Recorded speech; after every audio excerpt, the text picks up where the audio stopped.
बिस्मिल्लाहिर्रहमानिर्रहीम। अस्सलाम वालेकुम नाज़रीन कराम, कैसे हैं आप? मैं मोहम्मद मलिक हूँ, आप देख रहे हैं मेरा यूट्यूब चैनल। नाज़रीन कराम, टेबल्स हैव बीन टर्न्ड और अब बाज़ाब्ता तौर पर शहादतें मौसूल होना शुरू हो चुकी हैं। कुरान पाक पर हाथ रख कर हलफ उठाए जाने का सिलसिला शुरू हो चुका है। धमाका खेज खबर यह है कि जनरल आसिम मुनीर के खिलाफ इमरान खान ने क्या मंसूबा बनाया था। इसके साथ ही अली अमीन गंडापुर और दीगर रहनुमाओं ने फौज और पीटीआई को लड़ाने वाली बारूदी सुरंगों को नाकारा बना दिया है और एक ऐसा वेल टाइम मूव खेला है जिसने बहुत से मंसूबों को खाक में मिला दिया है। इसके साथ ही साथ सदाकत अली अब्बासी, जो कि 9 मई के बाद लापता थे और उनके इंटरव्यू रिकॉर्ड होने की बात गश भी सामने आई थी, इस हवाले से भी जो है कुछ डिटेल्स हैं वो भी मैं आपके सामने रखूंगा। और सदाकत अब्बासी साहब जो है इस वक्त घर पहुंच चुके हैं और बड़े इमोशनल मनाजिर हैं जब वो घर पहुंचते हैं, अपनी वालदा को मिलते हैं, अपने बच्चों को मिलते हैं।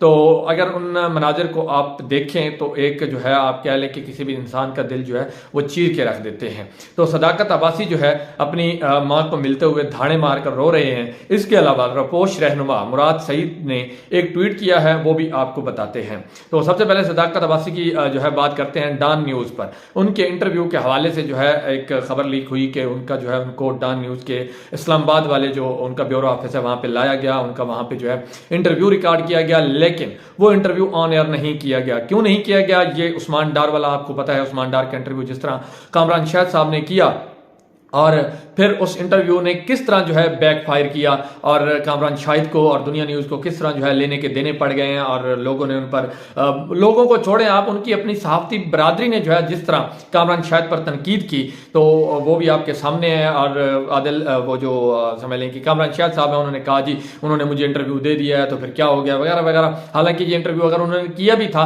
तो स्टूडियो में होना चाहिए था, लेकिन उन्होंने इंटरव्यू घर में किया। अब यह है कि वो इस इंटरव्यू के बाद उस्मान डार साहब जो है अदालत कामरानिया शाहिदिया से जो है बाइज्जत तौर पर बरी हो गए हैं तमाम इल्जामात से। अब इस सब के अंदर यह है कि जो सदाकत अब्बासी साहब है उनका इंटरव्यू आदिल शाहजेब ने जो है रिकॉर्ड किया, लेकिन डॉन इंतजामिया ने जो है स्टैंड लिया और इस इंटरव्यू को जो है ऑन एयर करने से इनकार कर दिया।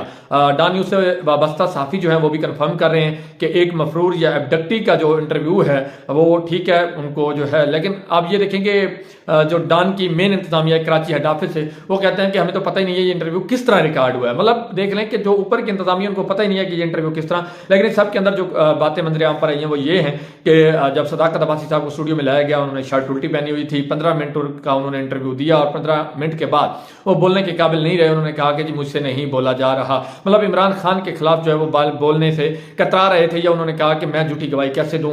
मतलब इस किस्म के उनके जो है जज्बात या एहसास या उनके आप कह लें कि एक्सप्रेशन से उन्होंने इंटरव्यू देने से इनकार कर दिया। अब ये कहा जा रहा है कि इंटरव्यू जो है वो रिकॉर्ड तो हुआ, लेकिन जो है डॉन इंतजामिया को भी इसका नहीं पता कि किस तरह इंटरव्यू ये हुआ है। अब इंतजामिया का मौक़िफ़ है कि तहकीकात के बाद हम अपना मौक़िफ़ देंगे। तो आदिल शाहजेब जिन्होंने ये इंटरव्यू रिकॉर्ड किया है उनके नंबर्स बंद जा रहे हैं। BBC बरतानवी नशरियाती इदारे को जो है डॉन इंतजामिया ने बताया कि इंटरव्यू रिकॉर्ड हुआ, लेकिन हम तहकीकात कर रहे हैं कि ये इंटरव्यू रिकॉर्ड कैसे हो गया। और एंकर्स के नंबर बंद हैं, जब तक एंकर के नंबर नहीं खुलेंगे तो फिर उसके तब तक तो नहीं कुछ कहा जा सकता। अब यह है कि इंटरव्यू तो नहीं आया, लेकिन सदाकत अब्बासी साहब जो है वो घर पहुंच चुके हैं और जो घर पहुंचने के जो मनाजिर हैं वो मैं आपको ये क्लिप चला रहा हूं, आप देखें, उसके बाद फिर मैं आपको अगली बात करता हूं।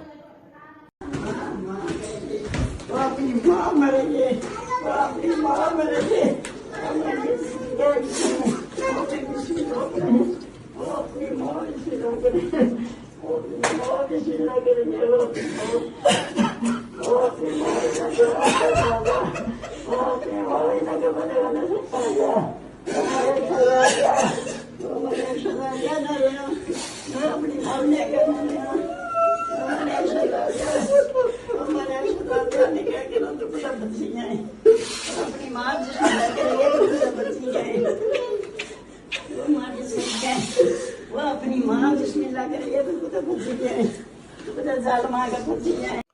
जी आपने क्लिप देखा कि किस तरह के मनाजिर हैं, कितने जज्बाती हैं। वो अपनी माँ को मिलते हुए धाड़े मार कर रो रहे हैं। उनके सिस्टर हैं या उनकी वाइफ हैं या उनके बच्चे हैं और उनके क्या जज्बात हैं उस वक्त, क्योंकि काफ़ी अरसे से वो लापता थे। पहले खुद रपोश थे, फिर वो जो है लॉ इन्फोर्समेंट एजेंसीज़ के हाथ में थे और इंटरव्यू और वगैरह वगैरह जो भी है। अब ये कहा जा रहा है कि जी उन्होंने जो है उनकी ज़मानत भी हो गई है, लेकिन इस सब के दौरान जो है अब PTI ने एक बड़ा अहम मूव खेला है। वो ये है कि PTI के जो रोपोश रहनुमा हैं, जो तो हथे चढ़ गए हैं, कुछ तो गायब हैं, जो बयान नहीं दे रहे इमरान खान के खिलाफ या इंटरव्यू नहीं रिकॉर्ड करवा रहे, जो रिकॉर्ड करवा रहे हैं वो घर पहुंच रहे हैं, लेकिन जो अभी तक रोपोश हैं उनमें जो है अली अमीन गंडापुर, अली नवाज हवान, हाफिज फरीदाबाद, फिरदौस शमीम नकवी, उमर अयूब और हमाद अजहर, इन लोगों ने जो है अपना वीडियो बयान जो है रिकॉर्ड करके सोशल मीडिया पे डाला है। अब ये तमाम लोग जो है कुरान पाक हाथ में उठा के गवाही दे रहे हैं कि जी ये सब कुछ जो 9 मई का हुआ इसमें इमरान खान का कोई किरदार नहीं है, इमरान खान ने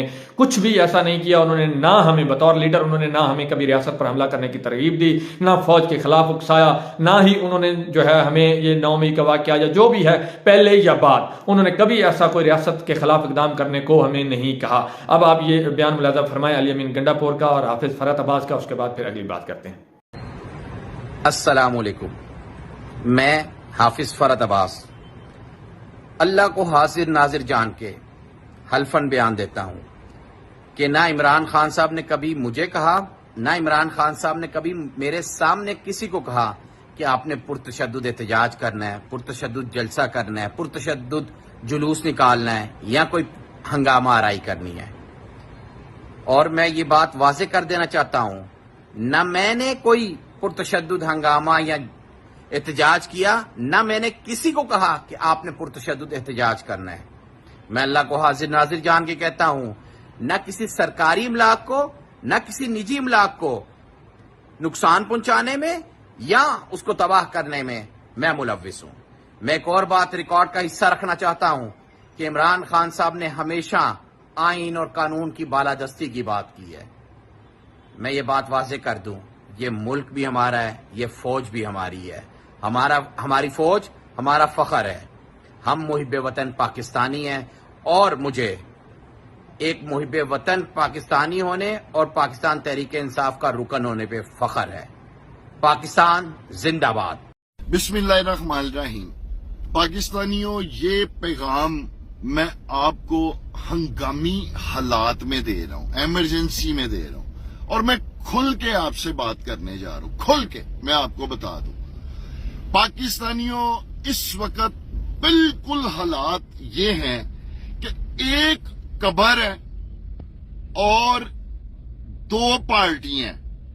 एक कब्र है जिसमें पूरी कौम इमरान खान के पुश्त पे खड़ी है, और एक कब्र है जिस तरफ ये सारे चोर और डाकू इकट्ठे होके खड़े हैं।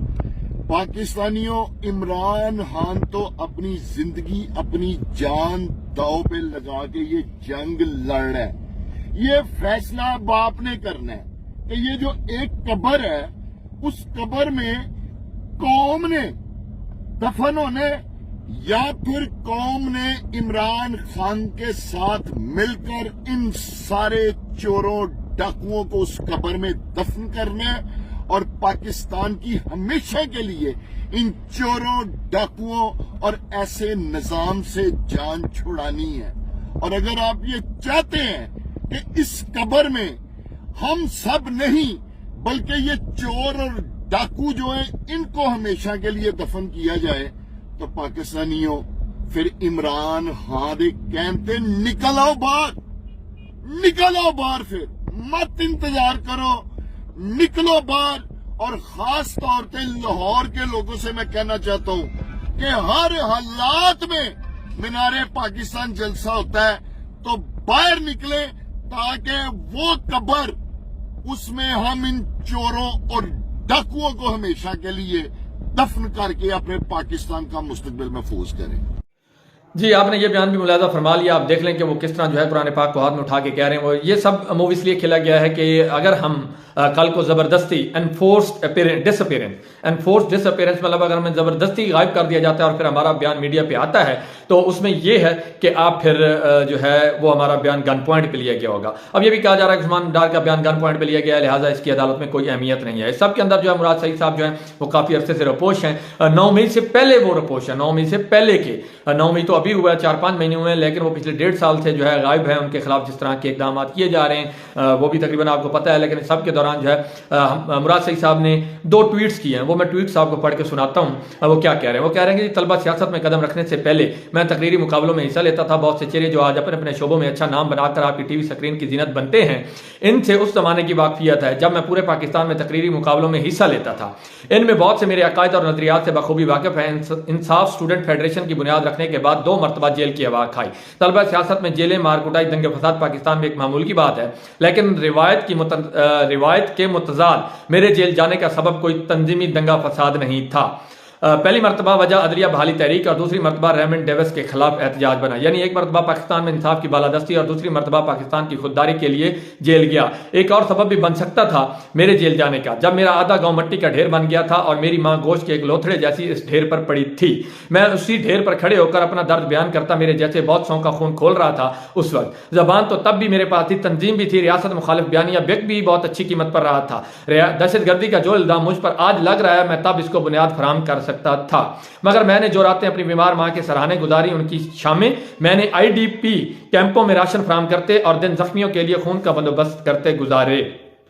एहसान नहीं जिता रहा, बस याद दिला रहा हूं कि वतन से मोहब्बत की हमने कीमत सिर्फ अदा की है, वसूली के तवक्को नहीं रखी, वरना 4 साल की वजारत में मेरे खाते में सिर्फ वजीर आजम के साथ 2 दिन का एक उम्रा ना लिखा होता। किसी को शक हो तो अफसरान दोनों वजारतों में आज भी वहीं बैठे हैं, पूछ लें। मैं शायद पाकिस्तान की तारीख में अकलौता वजीर हूंगा जिसके खिलाफ आर्मी चीफ वजीर आजम के पास शिकायत लेकर गया कि बहुत एहतसाब शुरू कर रखा है, थोड़ा हाथ हौला रखे। मैंने तो वजारत भी ऐसे की है जैसे कोई फौजी अपने मुल्क के लिए जंग में मोर्चा संभालता है। आज अगर किसी फर्द ने खुद को रियासत समझ लिया है और खुद को आइन और कानून से बालातर करार देकर मुल्क की 25 करोड़ अवाम की गैरत की बोली लगा आया है, तो मैं उसको अपनी जिंदगी की कीमत पर भी गलत कहूंगा। आज अगर 2-4 गुंडे ऊंची कुर्सियों पर बैठकर खुद को खुदा समझ बैठे हैं और लोगों की जिंदगी और मौत के फैसले कर रहे हैं, तो मैं उसकी खुदाई के खिलाफ अलम बुलंद करूंगा। आज अगर किसी वतन फरोश की अना की तस्कीन के लिए मेरे हमवतनों के लिए जमीन तंग की जा रही है, हुबुल वतनों को कैद और कत्ल किया जा रहा है, तो मुझसे तस्लीम की तवक्को बस है। हाँ, अगर बात रियासत पाकिस्तान की हो रही है तो मुझे ये लफ्जों में साबित करने की जरूरत नहीं है कि मेरा मुल्क, मेरे लोग मेरे लिए अपनी जान से बढ़कर हैं। मैंने जब से इस वफादारी का हलफ भी नहीं उठाया था, तब भी मैंने अपनी सिसकती मां के सराहने से उठकर उसके जख्मों पर पाए रखे थे।